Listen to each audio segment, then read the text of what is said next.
It was another pull day for stocks. Dow down 0.34%, S&P down 0.4%, the Nasdaq down 0.34%, and the Russell 2000 up 0.21%. That makes 5 straight down sessions for the S&P, with big tech and AI still under pressure. Breadth was negative on both the NYSE and the Nasdaq, though there was relative strength in pharma, managed care, and commodities. The NYSE breadth negative 1.35 to 1, Nasdaq breadth negative 1.17 to 1. NYSE volume 8.98 billion shares, Nasdaq volume 11.81 billion shares. The 2-year was up 4 basis points to 3.79%. The front end yields rose as hawkish Fed commentary trimmed rate cut expectations. 10 years up 4 basis points to 4.33%. The Treasury curve pushed higher with markets pricing fewer cuts throughout the year end. The 30-year was up 3 basis points to 4.92%. The long end stayed firm as concerns about deficits and supply remain in play. The dollar index was up 0.45% to 98.66, stronger on higher U.S. yields and cautious tone heading into Jackson Hole. The euro down 0.39%, weaker despite better Eurozone PMI with the dollar strength dominating. Pound was down 0.32%, slipped after hotter UK inflation kept policy expectations volatile. Yen down 0.71%, softer as widening yield gaps pressured Asian currencies broadly. Crude is up 1.13% to $63.42. Oil firmed as supply chatter outweighed slower demand signals. Gold was down 0.17%, edged down as rising yields capped safe haven appeal. Bitcoin futures down 2%, risk appetite pulled back, and regulatory overhang weighed. This really lines up with what we've been seeing all quarter. Yields grinding higher, the dollar firming, and gold consolidating near highs. A pause that may just be setting up the next longer-term move. Economic data showed a jump in jobless claims, softer Philly Fed manufacturing, and hotter PMI price indexes, all pointing to stagflation worries.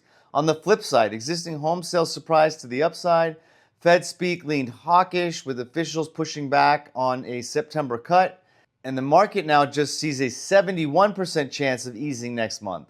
No major data tomorrow, but Powell's Jackson Hole speech is the heavyweight set everyone's been waiting for. With markets already pulling back 5 days straight, traders are hoping he sets the tone for some relief. This tape feels like fatigue at the end of a long workout week, stretched, sore, and waiting for direction. Tomorrow's Powell speech will decide if the market gets a fresh pump or if we keep grinding lower. For now, it's about staying patient and keeping your form tight. Stay disciplined, stay focused, stay profitable. I will see you tomorrow morning. God bless.